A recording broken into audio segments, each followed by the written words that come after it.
to the 3 Box. Good afternoon. Welcome to the 3 Box. I'm Devin and I'm here with the usual suspects. I'm here with Eric. Good afternoon, everybody. And I'm here with Darius. Am I on TV? Is this live? Oh, are we? Oh, just this side. This side. How we doing? And today we have a special guest that I'll get Eric to introduce. So we have one of the head coaches of Gracie Parramatta here right now, Mr. Jairson Rosa. It's not just a privilege, but it's also an honor to have you here, Coach. Thank you for coming on board. Thanks. So first off, wanted to say it's now my third year doing jiu-jitsu. It's the third year. It's been 3 years since I've actually shook your hand. Yeah, I remember the first day you walked in. That's right. George, you want to hear a funny story? George calls me up and he goes, man, Jace, you need to come up to the gym, man. There's this guy. He's a tank. Man, just like you, man. You guys will get on. I said, no worries, I'll be up there in a minute. I turned up and, mate, lo and behold, Mr. Eric was there, this little shark tank, little muscle shark. And mate, one thing I was really impressed with Eric was, first thing is he loved the Gracie logo shirts. He automatically bought everything. He hadn't even rolled. You know what I mean? Yeah, but I signed on straight away. On the spot. The key things that I first off, when I walked in, I saw George. He was vacuuming. And George was vacuuming? George he was actually doing some work. George, you should have taken a photo. now. Should have taken a photo. Would have lasted longer. But anyway. So I do believe Gracie Parramatta they were only open for about 3 months when I signed on. Mm-hmm. And I was fresh off, coming off from a holiday from Sweden. And then I went to Malaysia. And after doing a lot of research on Brazilian Jiu-Jitsu, I already saw that Gracie Parramatta just opened. And naturally saw George there. I wanted to sign on. George was actually saying, "Oh, don't you want to roll?" I said, "No. I'm all good." And then he was about to teach a class, so he called up Jason, and George was actually saying, "Look, just hang around. My partner's gonna come past. You're gonna like him." And lo and behold, I see Jason. He actually had a few scratches that day. I don't know if you remember that. No. Coach, you had a few scratches. I don't know if you had a tussle with somebody. Probably. And, That's another story. Yeah. And the first thing that really caught me was you had an aura that I've never experienced through another person. They say that inspiration, the key words of inspiration is being in spirit or filling you up with spirit. I think I speak for everybody. When we hear you coach, when we hear you talk, it's not just your coaching, it's also your demeanor and your aura. And that in itself fills us up with a lot of inspiration. It's from the heart. Yeah, That's 100%. I mean, Appreciate that. I have a lot of stories and I have a lot of questions to kind of get through, but Coach, how did Gracie Parramatta come about, if you don't mind us asking? Look, Gracie Parramatta is a funny thing. I used to work as in debt recovery, pretty much I used to go and collect some money and things like that. Yeah. Let me cut you there first, right? Did you say debt recovery? Yeah. Sydney, aka The Rock. Oh, can we call him the little pebble? The pebble, The yes. pebble. Hey, I'm annoying. I get in your shoes, it's still annoying. All right? So yeah, you debt recovery you mentioned. Yeah. So I started working in, I used to be a credit manager and things like that. And I started doing jiu-jitsu at the time. My life was pretty much upside down. Okay. I wasn't in a good place. And, I walked into this jiu-jitsu place and Bruno, this little Brazilian guy, walked up to me and made me feel really welcome. And I remember rolling. I remember walking up to Maruba, it was at Maruba Surf Life Saving Club. And I remember walking in and first people I see is all these guys without shirts and they're all really fit looking. And one guy looks at me and starts to shadow box. And I'm like, mate, this is the right place. You know what I mean? Old school. And then we just started wrestling and I just became really addicted to it. It's just, it started changing. It started taking all, as you guys, I don't need to sell what jiu-jitsu does. Everybody has a connection with jiu-jitsu that is, you can't explain, but yet you can. Do you know what I mean? It rejuvenates your soul. It clears your mind, all your stress and hard problems that you have can easily be forgotten Yeah, in yeah. that 1 hour. You go home a better person, better man. It just changes you, and over time, it just makes you even better. It helps you problem solve. It makes you more patient. For me, I was very impatient. Really? No, yeah, I was very impatient, and I wasn't very happy at that time. And jiu-jitsu changed my whole life. You know what I mean? So, Coach, how long have you been doing jiu-jitsu now, if you don't mind us asking? 13 years, close to 14, I believe. Yeah. Wow. And it's funny, like, times have changed, you know what I mean? And I remember when I was doing my jiu-jitsu, it was for MMA, it was for fighting, street fighting, defense, self-defense. It wasn't It's like literal combat. Yeah. Yes, combat, and hence why my jiu-jitsu is a bit aggressive. I enjoy the fight. I enjoy, let's just fight, Yeah. And look, don't get me wrong. I love the sports jiu-jitsu, but it's not what I love. yeah. You know what I mean? And watching all the Gracie's videos and how they used to challenge all these different martial arts, I like to think I'm from that sort of era. Do you know what I mean? And that's what I love. Don't get me wrong. I enjoy all the sports side, but to me, I'd rather do the physical combat, realistic, yeah. where, if I'm ever in a situation, I know I can handle myself. But also too, it's not just that, it's just your body language. Jiu-jitsu gives you a body language. Do you understand? Yeah. It gives you this, you go from tucking your shoulders in to sticking your chest out. It just happens over time. It gives you that confidence. You don't even realize it, I don't think. You don't. Darius has always had his chest out, but Yeah, that's another that's story. Did you hear that, guy? But look, honestly, like, it changed my soul. It changed me as a person, made me a better person, a better father, a better husband, a better everything. It all started simply going back to Eric's question. It started from me working in an office 9 to 5, and then I had an opportunity to start a cleaning business, and my vision was always to start a jiu-jitsu gym, and my cleaning business took off, and I worked 7 days, 365 days, Christmas Day, New Year's Day. I sacrificed a lot to have the money to set up to set up that gym. Yeah, it's you use like one word a lot to describe yourself, and it's a hustler. Yes. Well, it's a hustler, like being an entrepreneur. Yeah, is a fancy, yeah. For me, I say hustler, entrepreneur is just a fancy word for hustler. 100%. Okay, Never just- 9 to 5, as you Yeah. said. And look, to me, it's I am a hustler, but I'm always looking for an opportunity. Yeah. I have conversations with people, and things just start to shoot at me where I start to see opportunities. Yeah. Coming from my background, you could say I wasn't as privileged as a lot, but to me, I saw it as a privilege because it made me look for, I know what it's like not to have, Yeah. but I know what it's like to want to have. Do you know what I mean? And that was my hustle. Being hungry. Being hungry. I was always hungry, even till this day. Look, I've achieved a lot, I've got a lot, but I'm still hungry. I still think like I'm hungry. I'm still a hungry lion. Yeah. And when you have kids you guys will come to understand, when you have kids and they're being fed, they're not as hungry as you. Yeah. Why? Because we've given them a little bit too much where they don't think or feel or hustle the way we do. Oh, So, it's like, you wake up in satin sheets. There's no motivation there because you're waking up in satin sheets. It's everything's given. Given. Yeah, right? Yeah. But if you wake up with that same hungry mindset, I'm always hungry. It didn't, me getting my black belt was one of the most amazing things I've ever done. But I'm still hungry. You know what I mean? I still want to get my stripes. I still want to pay my dues. I still want to be a student. Yeah. It's a learning pattern. Learning pattern. I'm happy. Just because you got a black belt doesn't mean you know everything. Yeah. It's just a start.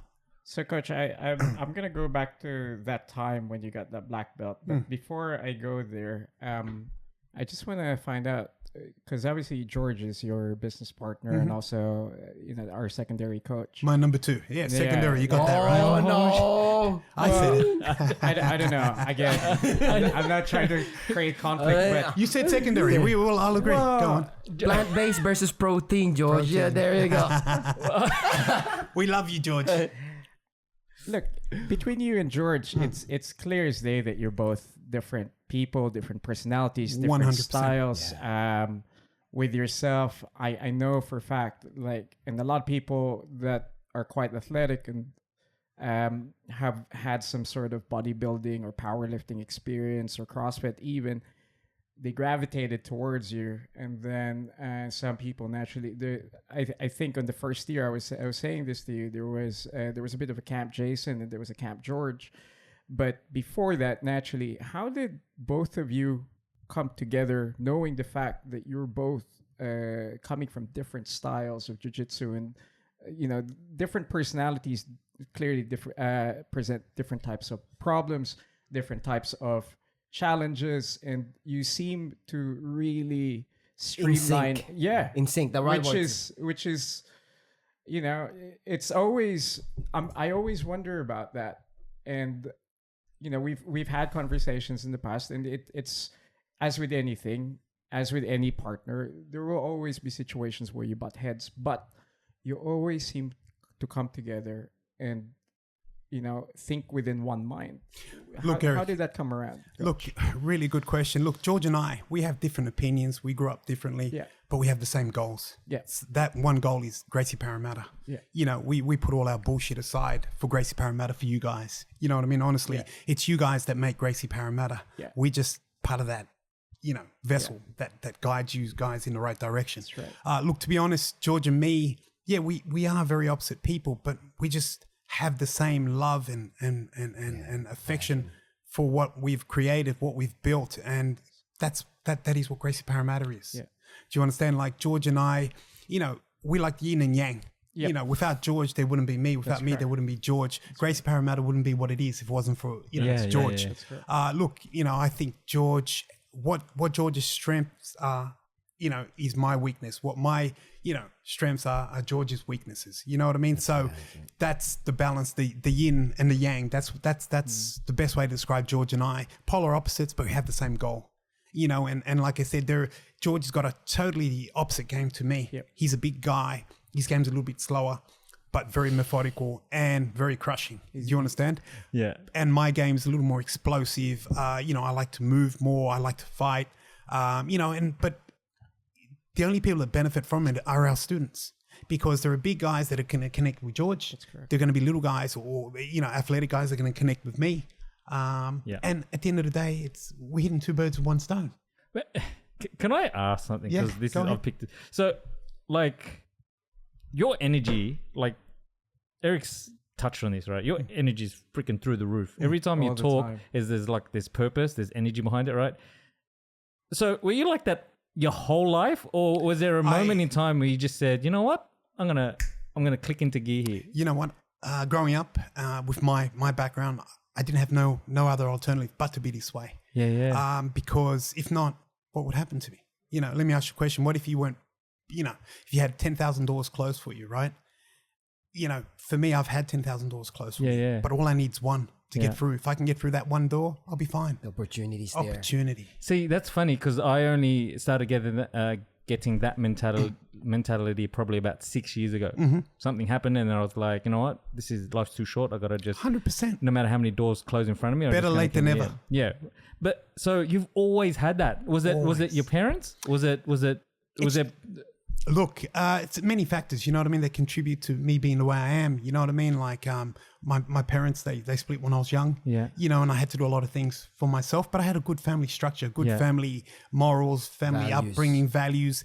It was just cultural thing as well. Yeah. And I've just learned to survive, and I have no choice but to find a way to survive, find a way to be happy. Look, even when I'm upset, I'm happy. Do you understand? Like, even when things don't go my way, I always find a way to be happy.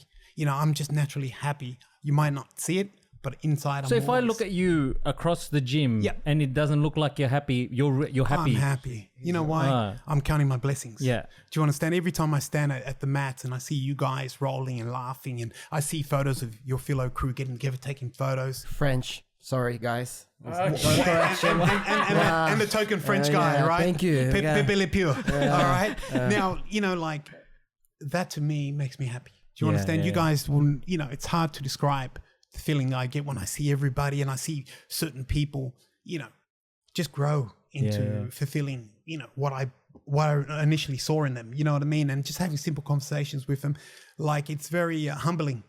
Sometimes it's surreal. Like I sit there and I look. Like for example, there's a photo of me and George. We had a a dinner at a Sahara restaurant. Oh yeah. Yeah, and there's a photo of me and George just sitting together, and somebody took a photo and caught it. Was it? That was me. It Then was you you. were right in the bottom. The 4 girls, the students were just laughing while you just and me and George are just caught in this moment where me and him just knew, wow, we saw this about 40 people there coming to dinner, you know, to celebrate Gracie Parramatta. And it was George and I that were one of the, you know.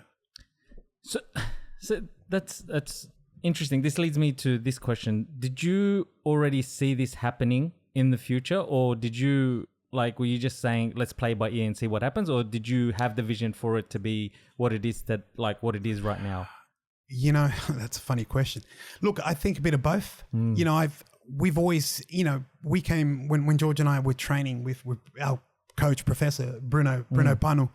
He created this environment that we now do at Gracie Parramatta. You see, Bruno Pano showed us the way. I'll be honest with you guys. Bruno used to always be used to muck around, and I used to be the butt of the jokes as well with Bruno. Every example of jokes, Bruno would always get me. Do you know what I mean? Bruno would always put me, and everybody would always laugh, and it was just a nice connection that we had. And Bruno created this environment that we had. Unfortunately, you know, he actually went to Brazil, got married, you know, he still lives in Brazil and had family over there, and he comes back.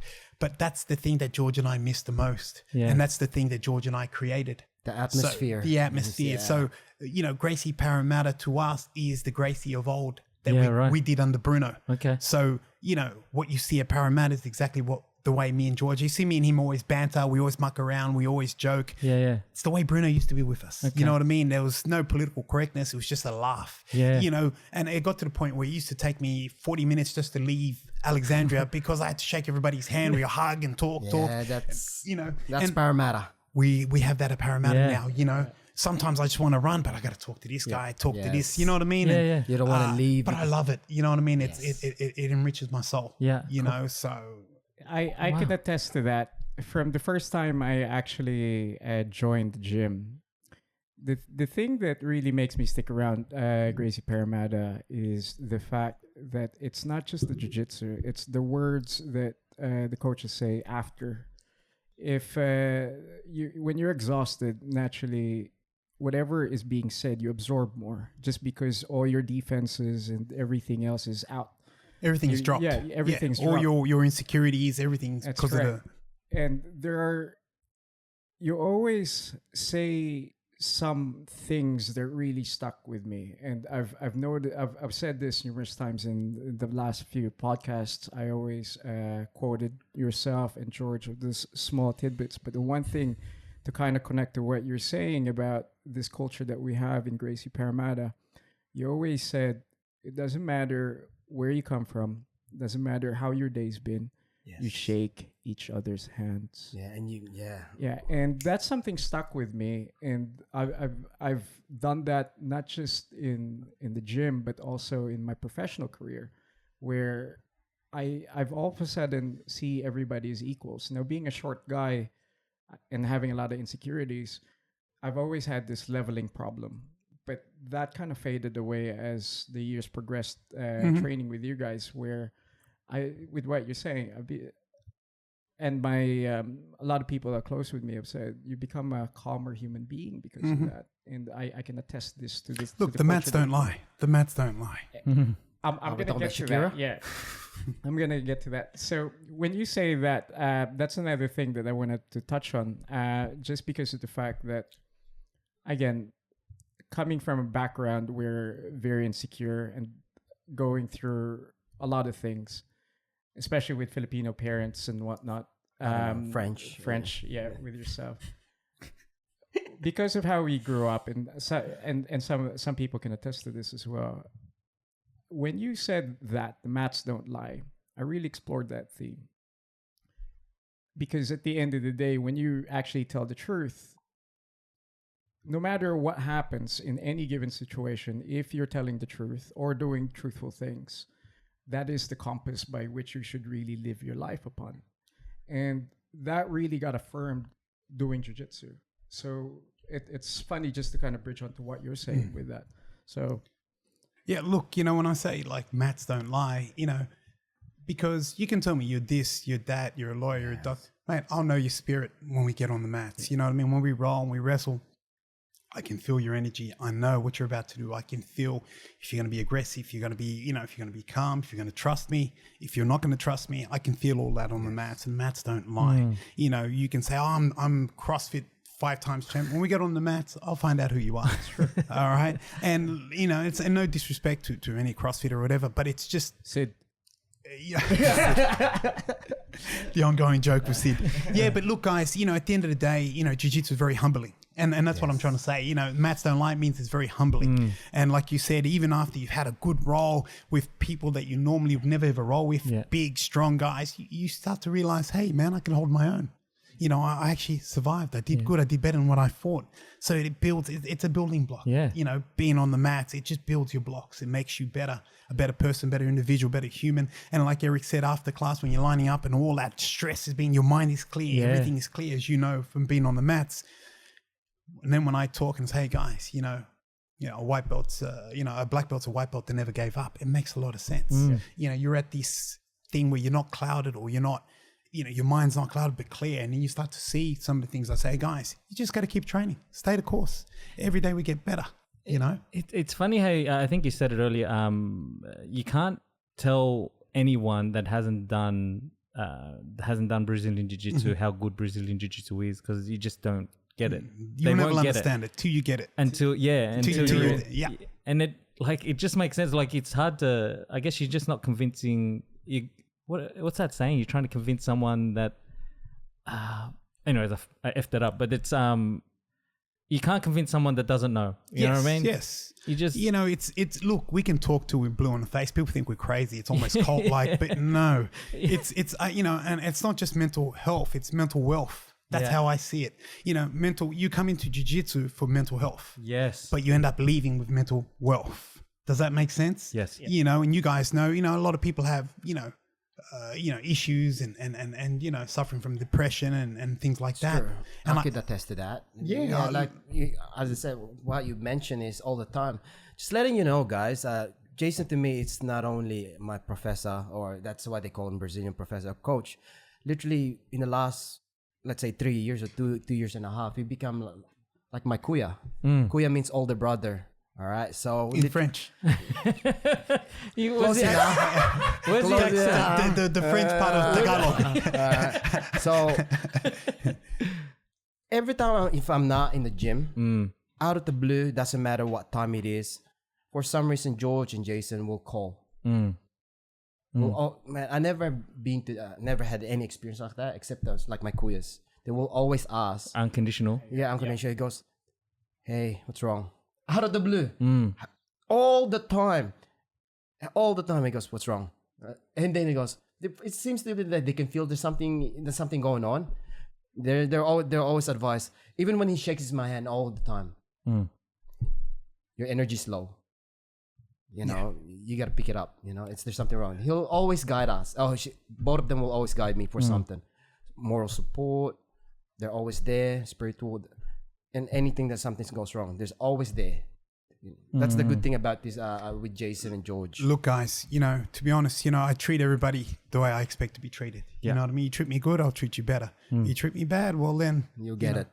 I'll treat you worse. But look, you know, to me it's about respect, you know, and like I said, when I met Darius, even Eric, yourself, you know, I'm always open for you guys. You know what I mean? I don't need to tell you that. If I see that you guys aren't at the gym, I'll give you a call. Just see how you're doing. You know, and especially if you're in a situation that I know that I can see that you're hurting, you know, it hurts me too. Do you know what I mean? It's just, I just care, you know, it's not, look, I want to make sure, you know, because I don't want it to be on my conscience that if I could have said something, you know what I mean? Could have, should have, but didn't. Yeah. I could, I should, and I will. You know what I mean? And even there's nothing wrong, even better. You know, I like to shake, you know, when my students come into the gym, I like to shake their hands. Okay. I don't shake it. You know, I don't expect you to shake my hand, kiss my ass. No, I like to shake your hand. I'll tell you why. When I shake your hand, I can feel your grip. Yeah.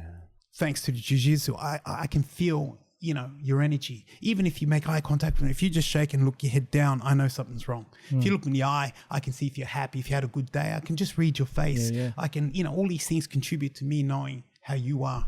And you're not just my student, you're my family. You know, you're responsible for the success of Gracie Parramatta. It's not just me or George. It's you guys. And when I shake your hands, I like it because I like to see how you are. it gives me time to ask how you guys That's what I'm talking about. The energy. It's just like the momentum. Like you So- want to walk out of here and you're like, let's go. Come on. Where are we going? I don't know. But let's go. Who cares? I appreciate that. Before we actually started the podcast, me and Dev were just talking, and I said to him, "Look,